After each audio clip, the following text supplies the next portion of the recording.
In 1779, a 10-year-old black girl arrived on a slave ship at the dock in Roanoke, Virginia.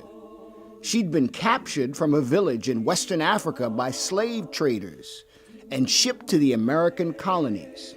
Separated from her family, she endured horrific conditions, yet her passion for survival sustained her.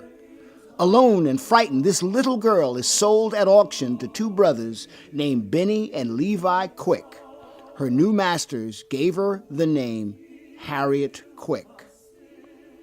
Innocent and alone in a strange land, Harriet settled on the farm of Benny Quick in Marlborough County, South Carolina. There she did field work. She cleaned and cooked, becoming especially good at using a spinning wheel. Later, sold to a man named Peter Smith, she remained passionate about the family that she had lost. Soon she met and fell in love with another slave named Aaron.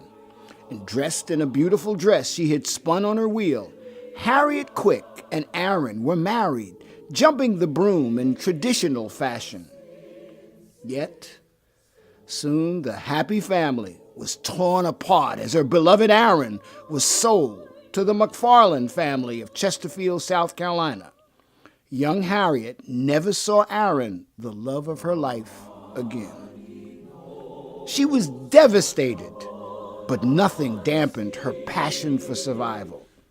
Becoming a Christian, she often recited her special Bible verse. I shall not die, but live and declare the works of the Lord.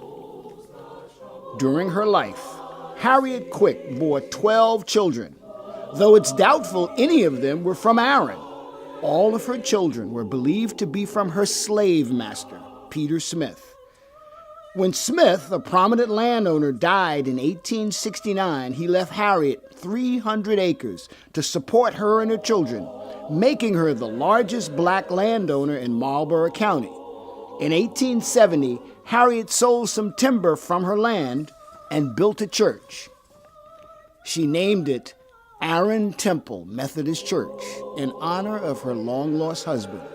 The church remains in existence until today.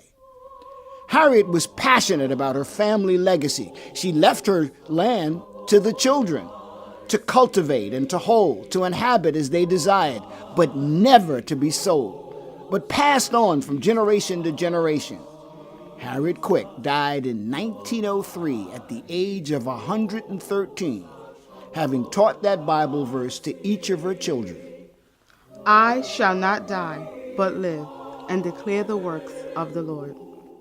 One of Harriet's 12 children was a man named John Harrison Quick. Still a slave, in 1857, John married Elizabeth Leake Covington, who was owned by a local doctor. John, a master carpenter, paid his slave master $300 a year to hire himself out. Elizabeth worked as a seamstress, sewing dresses for the white ladies in the community. Free at emancipation, John and Elizabeth had 3 sons and a daughter, Addison Evans, William Harvey, Ingram, and Nanny, all who became educated and prospered. During Reconstruction, the first generation after slavery prospered. William Harvey became a lawyer and writer. Ingram, a Baptist minister, and Nanny founded a lucrative beauty culture school. Addison Evans attended Fayetteville State University and Gammon Theological Seminary, becoming a pastor of Trinity United Methodist Church in Orangeburg, South Carolina. Reverend Addison Quick and his wife Lucy had 10 children, including a beloved daughter, Mamie, who became a college teacher and church organist. Her favorite Bible verse, given to her by her father, was, I shall not die, but live and declare the works of the Lord. Mamie Quick married a young businessman named Mortimer Moore Bowman from the town of Bowman, South Carolina, a little village outside Orangeburg.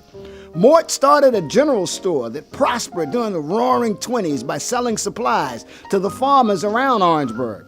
Mort and Mamie had 4 children, Mort Jr., Addison Virgil, Ella Mae, and Helen.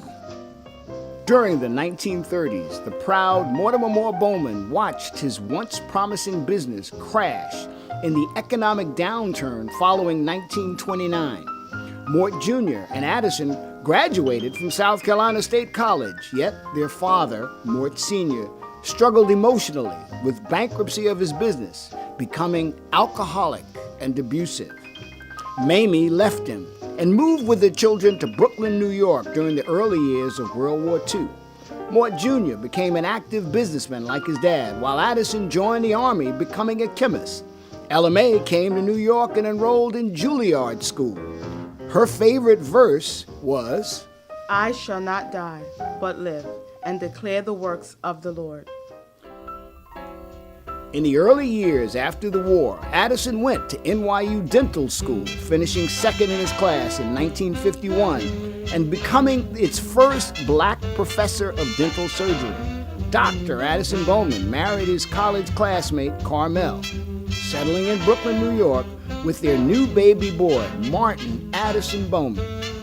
After a rather bumpy and rebellious start, Martin found Jesus in 1990s and met Angie Potter at Alliance Seminary in 2001. They married at Primitive Christian Church in 2003, joining their daughter Rita and son Matthew in parenting their proud grandchildren, Soraya Campbell and Matthias Reed, and their extended family and friends. As we celebrate Black History Month, the most enduring character and strength of African Americans has always been its legacy of family and passion for survival against social and cultural odds. That verse, Psalm 118, verse 17, reflects that passion. During funerals and family gatherings and hard times that occur, Mamie Quick Bowman would often recite that verse over and over to her children. I shall not die, but live and declare the works of the Lord. And not die, though you've been hurting for some